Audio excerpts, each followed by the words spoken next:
سجدہ کرواتے ہیں،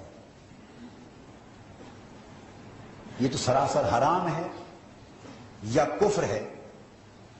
اگر تو عبادت کی نیت سے سجدہ ہوتا ہے تو کفر ہے، اور اگر تعظیم کی نیت سے لوگ کرتے ہیں تو حرام ہے۔ اور میں نے یہ بھی سنا ہے کہ وہ عورتوں سے پاؤں اور ٹانگیں بھی دبواتے ہیں پیر صاحب برکت دینے کے لیے، تو میں نے کہا یہ اس سے بڑا حرام ہے۔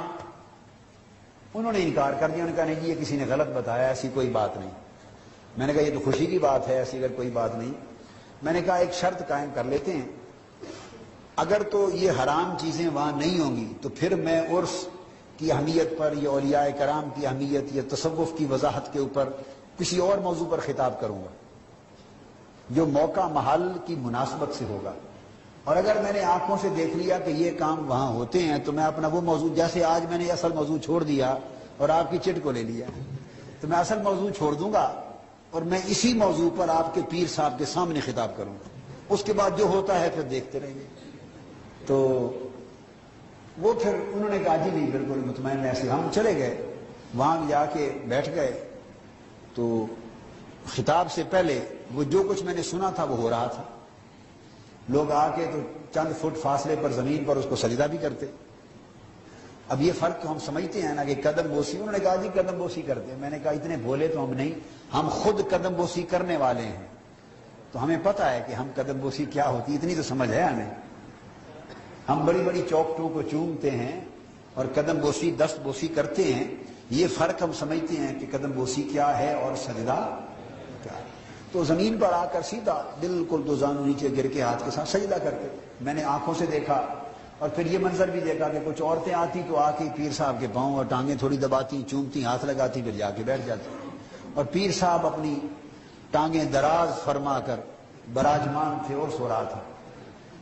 میں نے وہ تھوڑا سا وقت بڑی مشکل سے گزارا، بڑی ایک دل میں خیال آیا کہ دفع کروں اس مجلس کو اور یہ عذاب الہی کی مجلس میں چلا جاؤں اٹھ کے یہاں سے، لیکن میں نے کہا کہ نہیں، یہ میری بزدلی ہوگی اور فرض کی ادائیگی میں کوتاہی ہوگی، یہ جو لوگ کر رہے ہیں ان کو ہدایت نہیں دی گئی، میرا فرض ہے کہ میں ان کو بتا کے جاؤں، اگر انہوں نے جانے دیا تو۔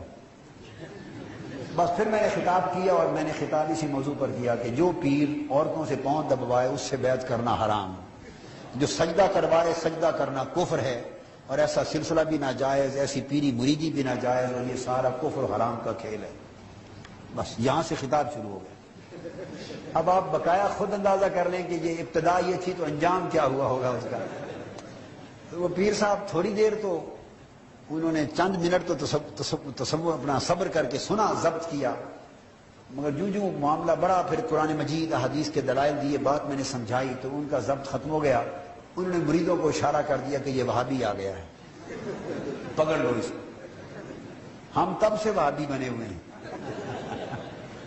یہ بھی اللہ کی جان ہے جی۔ تو یہ وہابی آ گیا، پکڑ لو اس کو۔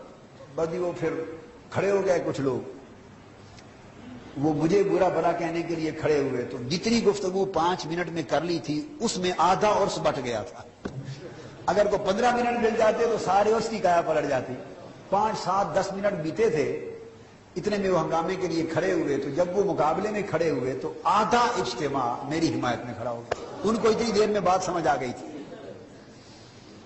تو میں نے ان کو کہا کہ ایسا کر لیں ان لوگوں کو کہ آپ تھوڑی دیر ذرا صبر سے اور سن لیں، آگے سنیں میں کہتا کیا ہوں، تھوڑا سن لیں، پھر اگر آپ کو بات پسند نہ آئے تو اینڈ پر آپ جو چاہیں مجھ سے کر لیں گفتگو، اور اگر بات آپ کے من میں بھا جائے تو سن لیں۔ ان کو تھوڑی دیر اور یہ بہانہ بنا کے بٹھا دیا، 5-7 منٹ اور لگا دی۔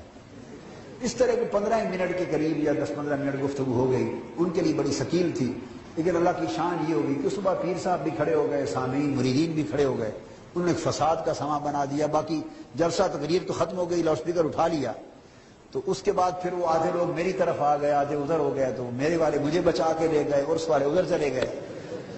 تو اس کے بعد وہ خاصا کچھ یعنی وہاں کے حالات میں تبدیلی شروع ہو گئی اور ٹھہراؤ سا آیا۔ خیر الحمدللہ وہ پھر کار پر لائے تھے، تو واپسی پہ ہم سڑک پہ جا کے کوئی رکشہ کھڑا کر کے اس پر چڑھ کے واپس گئے۔ اب کار پر تو نہیں چھوڑنے جانا تھا نا انہیں، ان کا نظام خراب ہو گیا۔ مقصد بات کا یہ ہے کہ ایک پرابلم یہ ہے کہ یہ لوگ طریقت، روحانیت، ولایت، فقیری، سلسلہ، تصوف، ان ناموں کو بدنام کر کے دین کا انکار، اپنی نفس پرستی، فسق و فجور اور قوم کو گمراہ کرنے پر لگے ہوئے ہیں۔ ایک طرف تو یہ صورتحال، یہ جاہل لوگوں کے ساتھ ہوتا ہے، عام طور پہ دیہی آبادیوں میں، دیہاتوں میں یہ چیز زیادہ رواج پذیر ہے۔ اس سے بھی بڑے بڑے یعنی دوسری طرف وہ لوگ ہیں جو سرے سے اصل چیز کا بھی انکار کر دیتے ہیں۔